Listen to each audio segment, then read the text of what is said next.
السلام علیکم ورحمۃ اللہ وبرکاتہ، اہلا وسہلا بکم فی۔ محترم سامعین، سانحہ کربلا کے بعد شہر نبی مدینہ شریف میں یزید ابن معاویہ نے جو کچھ کیا، مستند تاریخی مراجع کے ساتھ ملاحظہ فرمائیں۔ متعدد صحابہ سے اس طرح کی باتیں منقول ہیں جو اس وقت زندہ تھے اور ان کے سامنے واقعات ہوئے تو خون کے آنسو روئے وہ، لیکن ان کے ہاتھ میں کچھ نہیں تھا۔ وہ بہرحال اس وقت کچھ کر نہیں سکتے تھے۔ جو مظالم کیے جا رہے تھے وہ مظالم اتنے خطرناک تھے کہ ان مظالم کا مقابلہ آسان نہیں تھا۔ جو ناصبی مجرم خبیث یہ کہتے ہیں صحابہ نے یزید سے بیعت کی، اتنے گندے اور ناپاک ہیں کہ یہ نہیں جانتے کہ جو سید الشہداء اہل الجنہ کو، اہل بیت کو مارنے والا تھا، وہ تو ان صحابہ کی بوٹیاں کاٹ کے پھینک دیتا۔ تو وہ جبر کے اور دہشت گردی کے ماتحت مجبور تھے۔ مجبوری میں انہوں نے جن لوگوں نے بھی بیعت کی وہ جبرن بیعت تھی، ورنہ وہ جانتے تھے کہ بدترین انسان ہے، ملعون ترین انسان ہے، اسلام دشمن ہے۔ ان کو یہ بات اس کے بارے میں معلوم تھی اور ان کے سامنے وہ روایات موجود تھیں جن روایات میں ان حقائق کا تذکرہ فرمایا گیا ہے۔ بہرحال ایک طرف تو اس نے شہید کیا اہل بیت کو، پھر اس کے بعد ان کے سر منگوائے گئے اور ان کے ساتھ بھی اس نے تذلیل اور اہانت کا معاملہ کیا۔ وہ گویا چڑھاتا رہا اور اسی کے ساتھ ساتھ حضرت زینب، حضرت سکینہ، حضرت فاطمہ جن کو باندھ کے لایا گیا تھا، اور علی کا تو حال یہ تھا کہ ہاتھ رسیوں میں بندھے ہوئے تھے، پیروں پر رسیاں بندھی ہوئی تھیں۔ اس حالت میں نبی پاک علیہ السلام کے نواسے کے بیٹے کو لایا گیا اور وہ ان پر غرا رہا تھا، اہل بیت پر غرا رہا تھا اور ان کو اس وقت بھی دھمکا رہا تھا۔ اور ظاہر ہے کہ جس کا یہ حال ہو کہ وہ ان کے سروں کی نمائش کر رہا ہو اور جس کے آرڈر پر ان کے جسموں پر گھوڑے چلائے گئے اور گھوڑوں سے جسموں کو روندا گیا، کربلا کے میدان میں شہید کیا گیا، پھر اس پر بس نہیں کیا گیا، ان کے جسموں پر گھوڑے چلائے گئے، روند دیے گئے ان کے جسم اور ان کے سروں کی نمائش ہوتی رہی، اور اس کے بعد ان سروں کی تذلیل کے لیے ان پر لکڑی کہیں ناک میں داخل کی جا رہی ہے، کہیں منہ میں داخل کی جا رہی ہے، جو ظاہر ہے کہ وہ کر سکتا ہے کہ جو آخری درجے کا دشمن اسلام ہو۔ ایسا دشمن ابو جہل بھی نہیں تھا، ابو لہب بھی نہیں تھا۔ جیسے دشمن یہ تھے تاریخ کے ایسے مجرم سے ملعون کہ جن کے جو حالات ہیں ابھی وہ آپ کے سامنے آئیں گے تو آپ اندازہ کر لیں گے کہ یہ حالات کس کے ہو سکتے ہیں، کون ہے جو ان جرائم میں ملوث ہو سکتا ہے۔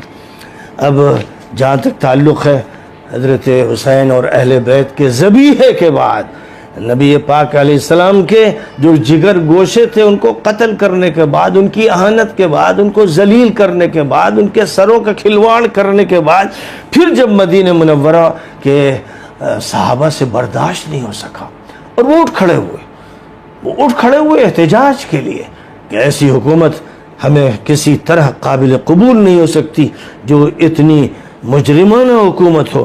تو پھر اس کے بعد جو حالات مدینہ منورہ کے لوگوں کے کیے گئے ہیں، ان کے ساتھ جو سلوک کیا گیا ہے، اس سلوک کو پھر آپ غور فرمائیں کہ سانحہ کربلا کے بعد مدینہ منورہ میں جو آفت برپا کی گئی اور مسلم ابن عقبہ کی قیادت میں شامیوں کا ایک بڑا لشکر مدینہ منورہ بھیجا گیا۔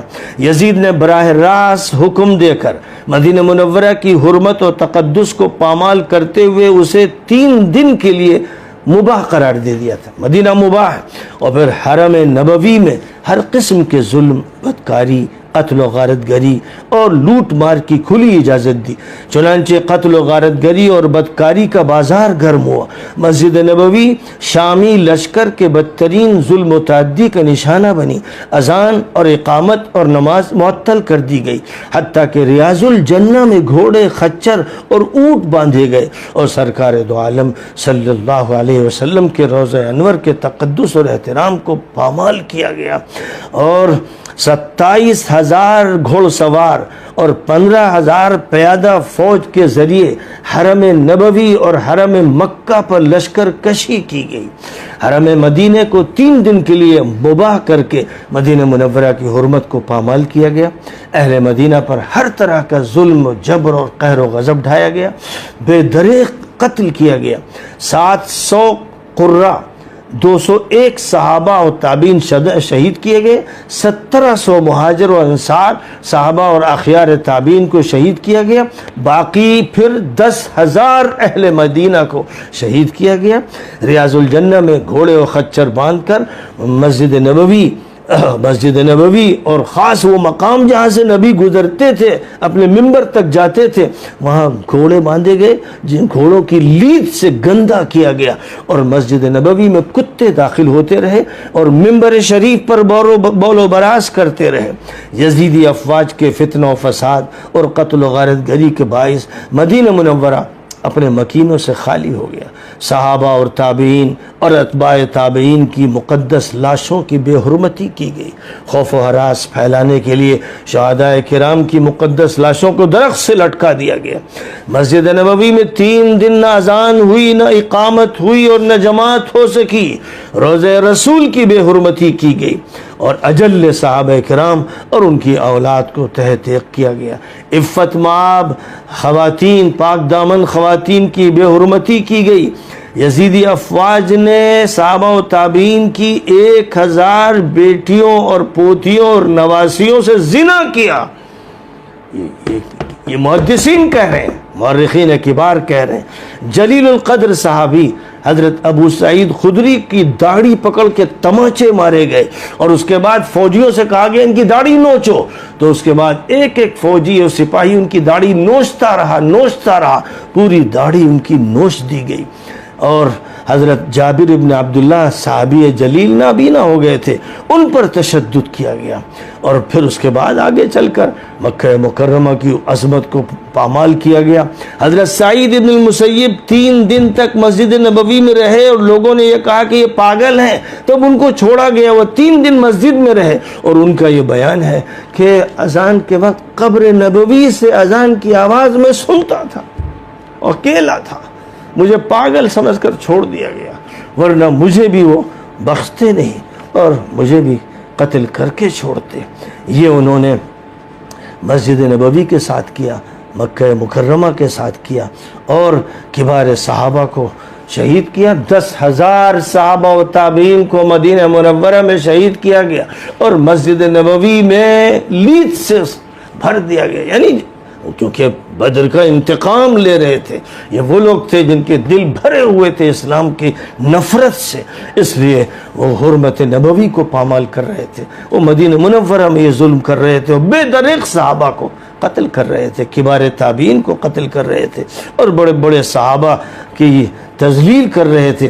اور جہاں تک حضرت ابو سعید خدری کا تعلق، ابو سعید خدری نے خود اپنی جو حالت بیان کی ہے، طبرانی نے معجم کبیر میں جلد 6 صفحہ 34 پر اور اس حدیث کو ذکر کیا، ابن عساکر نے تاریخ مدینہ دمشق میں ذکر کیا، امام ذہبی نے تاریخ الاسلام میں ذکر کیا۔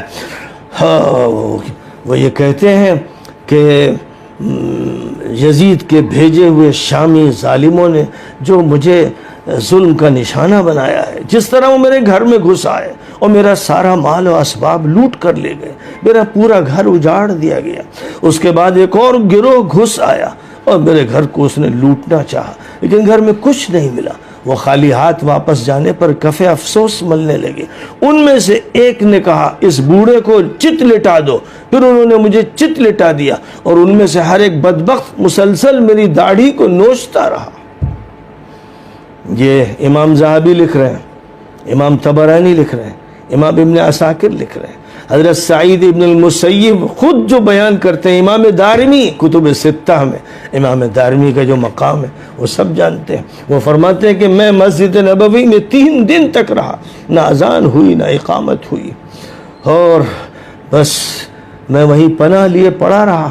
مجھے ایک اذان کے وقت قبر سے ایک دھیمی آواز اذان کی محسوس ہوتی تھی، مجھے پاگل سمجھ کر چھوڑ دیا گیا، لوگوں نے کہہ دیا تھا کہ یہ پاگل ہے، اس لیے انہوں نے مجھے پاگل سمجھ کر بخش دیا. اللہ. حضرت حسن بصری جلیل القدر مجدد، جلیل القدر تابعی، ساری امت جن کے مقام و جلالت شان پر متفق ہے، وہی بات ارشاد فرماتے ہیں. اور سیوطی نے تاریخ الخلفاء میں اس کو لکھا ہے کہ بخدا قریب تھا کہ اہل مدینہ میں سے کوئی ایک فرد بھی زندہ نہ بچ پاتا. اس معرکے میں صحابہ اور ان کے علاوہ دیگر مسلمانوں کی بڑی تعداد شہید کر دی گئی. شہر رسول کو لوٹ لیا گیا. سفاکیت کی انتہا یہ تھی کہ ان قیامت خیز ایام میں صحابہ و تابعین کے 1000 کنواری بیٹیوں کی عصمت دری کی گئی. حضرت عطا ابن ابی رباح جلیل القدر تابعی ہیں، عبداللہ ابن عباس کے شاگرد رشید ہیں. انہوں نے بھی اسی طرح کے حالات مدینہ منورہ کے بیان کیے ہیں کہ جو ظلم کیا ہے کافر نہیں کر سکتا، فرعون نہیں کر سکتا، انہیں بھی شرم آ جائے گی. لیکن انہوں نے پہلے تو جو ظلم کیا ہے وہ ظلم مدینہ منورہ پہ، صحابہ پر کیا، تابعین پر، گھروں میں گھس کر عورتوں کے ساتھ زنا کیا، صحابہ کے گھر میں گھس کر یہ عمل کیا. اور مسجد نبوی کو تو یوں سمجھیے کہ اہانت کا انہوں نے نشانہ بنایا کہ جتنا اس مسجد کی وہ تذلیل کر سکتے ہیں، جتنا اس مسجد کی بے حرمتی کر سکتے ہیں، اس میں انہوں نے کوئی کمی نہیں چھوڑی ہے. اور اس کے بعد مکہ مکرمہ میں جو مظالم کیے ہیں امام مسلم اور دیگر ائمہ نے صراحت سے بیان کیا ہے. عطا ابن ابی رباح سے نقل کیا ہے کہ یزید ابن معاویہ نے اس کے بھیجے ہوئے لشکر نے بلد امین مکہ مکرمہ میں جنگ کا الاؤ بھڑکا، بیت اللہ شریف پر آگ لگا دی، اور پھر اس کا جو حال ہوا سب کو معلوم ہے. کعبے کے پردے ہی نہیں جل گئے، دیوار توڑ دی گئی اور آگ کے گولے مارے گئے. جو منجنیق توپ کی طرح استعمال کی جاتی تھی اس کا استعمال کیا گیا. کعبے کی عمارت خستہ و شکستہ ہو گئی. بے انتہا مظالم وہ کرتے ہی چلے گئے.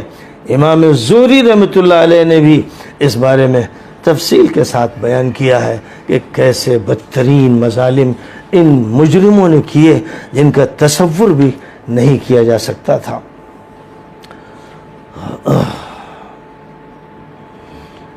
اور خاص طور پر اہل بیت میں تھے، اگر کوئی مل گیا تو پھر اس کی تو خیریت نہیں تھی، اس کو تو خاص طور پر انہوں نے نشانہ بنایا. امام ابن حزم نے اور تفصیل کے ساتھ مدینہ منورہ میں جو مظالم ہوئے، کربلا میں جو ہوئے، پھر مدینہ منورہ میں جو مظالم ہوئے، اور پھر مکہ مکرمہ میں مظالم ہوئے، ان سب کو بیان کیا ہے کھل کر کہ اس مجرم نے اس طرح حرمت پامال کی ہے اور اس طرح بے دریغ جانوں کا قتل عام کیا ہے، صحابہ کو قتل کیا ہے، تابعین کو قتل کیا ہے کہ واقعہ یہ ہے کہ یہ سب تصور سے ماورا ہے، اس کے بارے میں سوچا نہیں جا سکتا. لیکن بہرحال تاریخ کے یہ سب واقعات ہیں اور یہ واقعات محدثین لکھ رہے ہیں.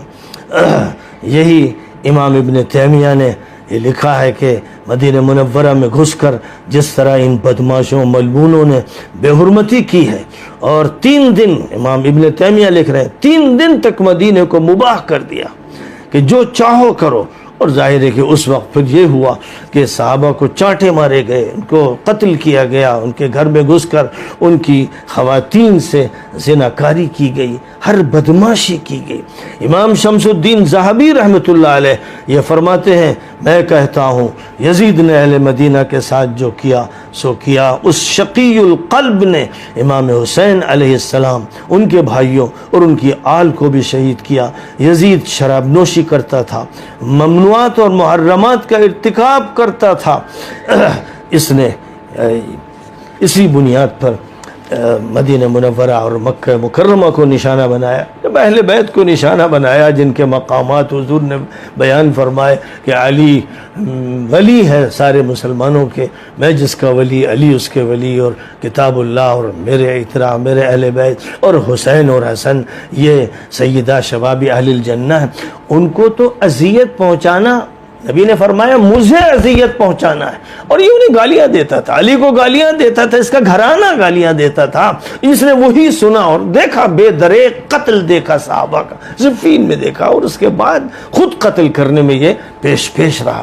یہ سب کیوں ہوا اور اس کی تربیت اتنی خراب کیوں ہوئی؟ ایسا مسلمانوں کے گھر میں ایک اس طرح کا شخص کیسے پیدا ہو گیا اور وہ ان جرائم کو اتنی جرأت کے ساتھ کیسے کرتا رہا؟ اس کے کیا اسباب ہیں؟ واقعہ یہ ہے کہ اس سلسلے میں جب ہم صحابہ کے اقوال دیکھتے ہیں، محدثین کے اقوال دیکھتے ہیں، تو اس وقت پر ہمارے سامنے یہ بات آ جاتی ہے کہ اس نے جو کچھ کیا وہ نتیجہ تھا اس کی اس تربیت کا جو فرعونوں سے بدتر تھی.